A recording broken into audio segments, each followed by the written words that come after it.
Hello दोस्तों, स्वागत है आपका हमारे चैनल यूपी एग्ज़ाम क्विज़र में। दोस्तों, आज के वीडियो में हम 23 अप्रैल से संबंधित उत्तर प्रदेश करंट अफेयर और इसके अलावा यूपी एग्ज़ाम्स के लिए मोस्ट इंपॉर्टेंट करंट अफेयर की क्वेश्चंस को डिस्कस करेंगे और हर एक क्वेश्चन से रिलेटेड आपको फैक्ट भी बताएंगे। और वीडियो के अंत में हम आपसे एक क्वेश्चन भी पूछेंगे जिसका जवाब आपको कमेंट बॉक्स में देना है। और अगर आपको इसकी PDF डाउनलोड करनी है तो आप हमारे टेलीग्राम ग्रुप से इसकी PDF डाउनलोड कर सकते हैं। टेलीग्राम ग्रुप की लिंक आपको वीडियो का डिस्क्रिप्शन में मिल जाएगी। तो चलिए आज का वीडियो शुरू करते हैं। पहला क्वेश्चन है, उत्तर प्रदेश के कितने जिलों में मनरेगा लोकपाल की नियुक्ति की जाएगी? ऑप्शन नंबर ए है 30, बी है 40, सी है 50 और डी है 60। इसका जो करेक्ट आंसर है वो है ऑप्शन नंबर ए, 30 जिलों में। मनरेगा कार्यों की निगरानी के लिए हर जिले में लोकपाल की नियुक्ति करने का प्रावधान है। इसी के तहत यूपी के 30 जिलों में मनरेगा लोकपाल की नियुक्ति की जा रही है। नियुक्ति की चयन प्रक्रिया शुरू हो गई है। मनरेगा लोकपाल पद पर नियुक्ति 2 वर्ष के लिए होगी। इसका कार्यकाल कार्य के आधार पर अधिकतम 1 वर्ष के लिए 2 बार 65 वर्ष की उम्र तक बढ़ाया जा सकेगा। तो दोस्तों, आपको अच्छे से ध्यान रखना है कि उत्तर प्रदेश के 30 जिलों में मनरेगा लोकपाल की नियुक्ति की जा रही है और जो मनरेगा लोकपाल होंगे इनकी नियुक्ति 2 वर्ष के लिए की जाएगी और कार्य को देखते हुए इन्हें इनके कार्यकाल को अधिकतम 1 वर्ष के लिए 2 बार बढ़ाया जा सकेगा। और अगर उम्र सीमा की बात की जाए तो अधिकतम उम्र 65 वर्ष यहाँ पर की गई है। अगला क्वेश्चन है, हाल ही में किस राज्य सरकार द्वारा रेमडेसिविर की जमाखोरी पर रासुका लगाने का प्रावधान किया है? ऑप्शन नंबर ए है उत्तर प्रदेश, बी है बिहार, सी है केरल और डी है तमिलनाडु। इसका जो करेक्ट आंसर है वो है ऑप्शन नंबर ए, उत्तर प्रदेश। योगी आदित्यनाथ सरकार ने कोविड के इलाज में इस्तेमाल होने वाली रेमडेसिविर इंजेक्शन की कालाबाजारी करने वाले लोगों पर रासुका यानी NSA के तहत केस दर्ज किया है। उत्तर प्रदेश पहला ऐसा राज्य है जहां दवाओं की कालाबाजारी करने वालों पर NSA लगाया गया है। अब दोस्तों, यहां पर जो NSA है इसका फुल फॉर्म क्या होता है? तो नेशनल सिक्योरिटी एक्ट। अब ये जो नेशनल सिक्योरिटी एक्ट है, NSA एक्ट है, ये होता क्या है तो इसके बारे में थोड़ा जानते हैं। दोस्तों, देश में कई प्रकार के कानून बनाए गए हैं। ये कानून अलग अलग स्थिति में लागू किए जाते हैं और इन्हीं में से एक है रासुका यानी राष्ट्रीय सुरक्षा कानून, नेशनल सिक्योरिटी एक्ट। इस एक्ट को कब बनाया गया था? तो 23 सितंबर, आपको अच्छे से ध्यान रखना है, 23 सितंबर 1980 को। कब? 23 सितंबर 1980 को इस एक्ट को बनाया गया था। और किसके कार्यकाल में? तो इंदिरा गांधी की सरकार थी उस समय, तब इसे बनाया गया था। और ये कानून देश की सुरक्षा प्रदान करने के लिए सरकार को अधिक शक्ति देने से संबंधित है। यह कानून केंद्र और राज्य सरकार को संदिग्ध व्यक्ति को हिरासत में लेने की शक्ति देता है। ठीक है, अब ये जो कानून है किन किन व्यक्तियों को इसके तहत पकड़ा जा सकता है? तो देखिए, अगर सरकार को ऐसा लगता है कि कोई व्यक्ति उन्हें देश की सुरक्षा सुनिश्चित करने वाले कार्यों को करने से रोक रहा है तो उसे हिरासत में लिया जा सकता है। और इसके अलावा अगर सरकार को ये लगता है कि कोई व्यक्ति कानून व्यवस्था को सुचारू रूप से चलाने में उसके सामने बाधा खड़ी कर रहा है तो उसे हिरासत में लेने का आदेश जो सरकार है वो दे सकती है। और इस कानून का इस्तेमाल किसके द्वारा किया जाएगा? तो इसका इस्तेमाल जिलाधिकारी, पुलिस आयुक्त, राज्य सरकार अपने सीमित दायरे में कर सकती है। अब दोस्तों, जो NSA है, जो रासुका लगाई जाती है, तो इसके तहत कितने महीने की सज़ा की जाती है? तो राष्ट्रीय सुरक्षा अधिनियम 1980 के तहत किसी भी संदिग्ध व्यक्ति को बिना किसी आरोप के 12 महीने तक जेल में रखा जा सकता है। आपको ध्यान रखना है, कितना? 12 महीने तक बिना किसी आरोप के जेल में रखा जा सकता है। लेकिन राज्य सरकार को यह सूचित करने की आवश्यकता होती है कि NSA के तहत एक व्यक्ति को हिरासत में लिया गया है। ठीक है, तो ये दोस्तों NSA होता है, यानी कि नेशनल सिक्योरिटी एक्ट, जिसके बारे में हमने आपको डिटेल में बताया। अगला क्वेश्चन है, हाल ही में असम, उत्तर प्रदेश, मध्य प्रदेश और छत्तीसगढ़ सरकारों ने कितने साल की उम्र से सभी को मुफ्त टीके देने का फैसला किया है? ऑप्शन नंबर ए है 12, बी है 18, सी है 20 और डी है 24। इसका जो करेक्ट आंसर है वो है ऑप्शन नंबर बी, 18 वर्ष। असम, उत्तर प्रदेश, मध्य प्रदेश और छत्तीसगढ़ सरकारों ने 18 साल की उम्र से सभी को मुफ्त टीके देने का फैसला किया है। 2020 में असम आरोग्य निधि के तहत एकत्रित धनराशि का उपयोग टीकों की खरीद के लिए किया जाएगा।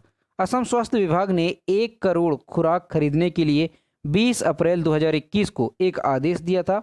असम में 20 अप्रैल 2021 को 1651 मामले दर्ज किए गए, जबकि कोविड-19 से 3 व्यक्तियों की मौत हुई।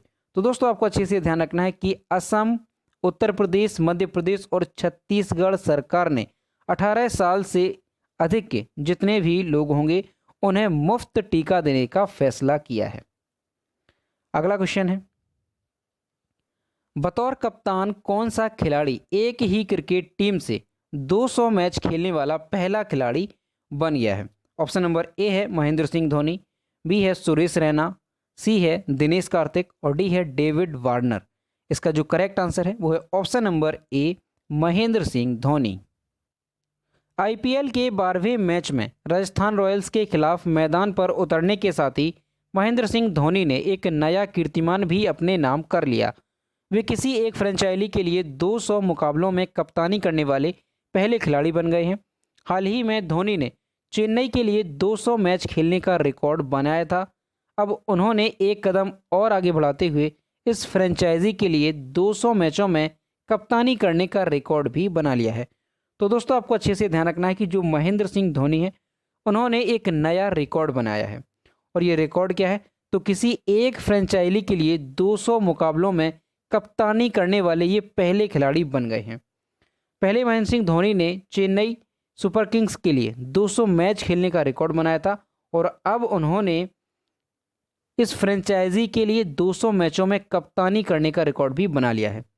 और दोस्तों आपको ध्यान रखना है जो महेंद्र सिंह धोनी है वो किस टीम के कप्तान हैं? तो चेन्नई सुपर किंग्स के ये कप्तान हैं। अब दोस्तों अगर आईपीएल में देखा जाए तो जो फ्रेंचाइजी के लिए सर्वाधिक मैचों में कप्तानी करने का रिकॉर्ड है तो उसमें पहले नंबर पर तो है महेंद्र सिंह धोनी और जो दूसरे नंबर पर हैं वो भी भारतीय हैं। और कौन है? तो विराट कोहली, जो कि रॉयल चैलेंजर्स बेंगलोर के लिए इन्होंने 128 मैचों में कप्तानी की है। और अगर तीसरे नंबर पर देखा जाए तो रोहित शर्मा है, जिन्होंने मुंबई इंडियंस के लिए 124 मैचों में कप्तानी कर ये रिकॉर्ड हासिल किया है। तो अगला क्वेश्चन है, ऊर्जा रूपांतरण सूचकांक ETI की रिपोर्ट के मुताबिक 115 देशों की लिस्ट में कौन सा देश प्रथम स्थान पर रहा है? ऑप्शन नंबर ए है नेपाल, बी है स्वीडन, सी है भारत और डी है चीन। इसका जो करेक्ट आंसर है वो है ऑप्शन नंबर बी स्वीडन। भारत ऊर्जा रूपांतरण सूचकांक यानी ETI में 115 देशों की सूची में 87वें स्थान पर रहा।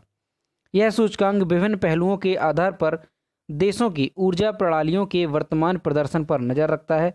विश्व आर्थिक मंच यानी WEF की बुधवार को जारी रिपोर्ट के अनुसार ETI के बारे में जानकारी दी गई। यह रिपोर्ट एसेंचर के साथ मिलकर तैयार की गई है। सूचकांक में शीर्ष 10 देशों में पश्चिमी और उत्तरी यूरोप के देश हैं। सूची में स्वीडन पहले स्थान पर जबकि नॉर्वे और यूरोप क्रमशः दूसरे और तीसरे स्थान पर हैं। तो दोस्तों आपको अच्छे से ध्यान रखना है कि ऊर्जा रूपांतरण सूचकांक की जो अभी ये रिपोर्ट जारी की गई है उसमें भारत का कौन सा स्थान रहा है? तो भारत का इसमें 87वें स्थान पर रहा है। और यहाँ पर जो ETI है इसका फुल फॉर्म क्या होता है? तो आपको ध्यान रखना है एनर्जी ट्रांसफॉर्मेशन इंडेक्स इसका फुल फॉर्म होता है। और हिंदी में क्या कहते हैं? तो ऊर्जा रूपांतरण सूचकांक। अब दोस्तों भारत की जो रैंक है वो 87 है। और आपको टॉप 3 भी याद रखने हैं। पहले स्थान पर कौन सा है? तो स्वीडन, दूसरे नंबर पर है नॉर्वे और तीसरे नंबर पर है यूरोप। तो ये आपको टॉप 3 भी याद रखने हैं। और इस रिपोर्ट को जारी किसने किया है? तो विश्व आर्थिक मंच यानी WEF के द्वारा इस रिपोर्ट को जारी किया गया है। अगला क्वेश्चन है, प्रियंका मोहिते नेपाल की किस चोटी को फतह करने वाली पहली भारतीय महिला बन गई हैं? ऑप्शन नंबर ए है माउंट एवरेस्ट, बी है कंचनजंगा, सी है माउंट अन्नपूर्णा और डी है गॉडविन ऑस्टेन। इसका जो करेक्ट आंसर है वो है option number C Mount Annapurna. दुनिया की 10वीं सबसे ऊंची चोटी माउंट अन्नपूर्णा को फतह कर प्रियंका मोहिते ने अपने नाम एक नया कीर्तिमान स्थापित किया है। माउंट अन्नपूर्णा की चोटी पर पहुंचने वाली प्रियंका मोहिते भारत की पहली महिला बन गई हैं।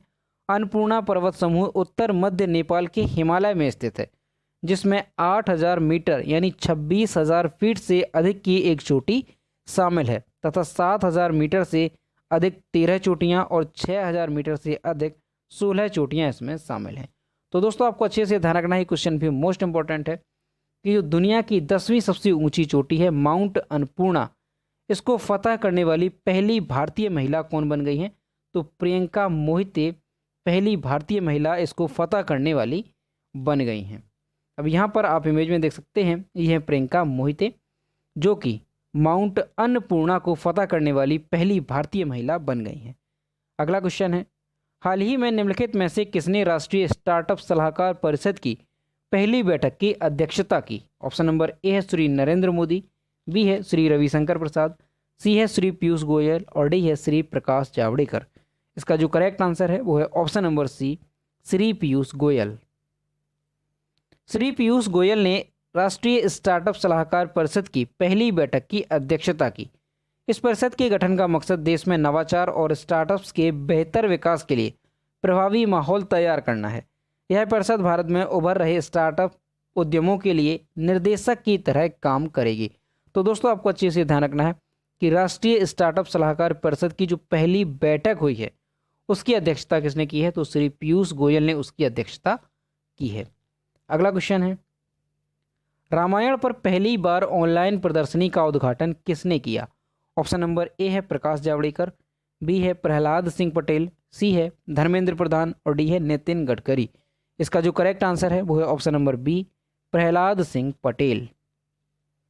पर्यटन और संस्कृति मंत्री प्रहलाद सिंह पटेल ने रामायण पर पहली ऑनलाइन प्रदर्शनी का उद्घाटन किया।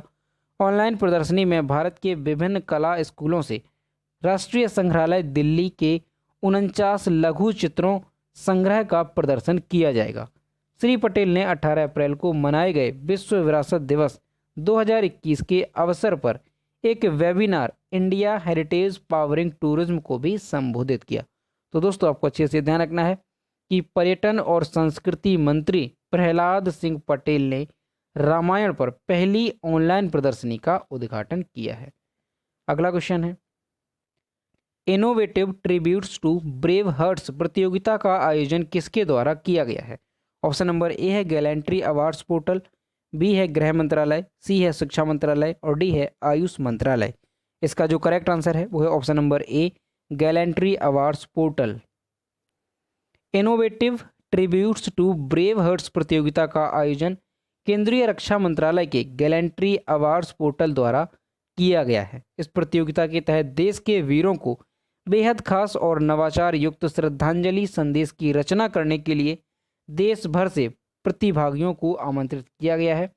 इस प्रतियोगिता का मकसद है वीरता पुरस्कार विजेताओं के लिए उपयुक्त श्रद्धांजलि संदेश की एक श्रृंखला तैयार की जाए। यह प्रतियोगिता 15 अप्रैल से शुरू हो चुकी है और 15 मई तक चलने वाली है।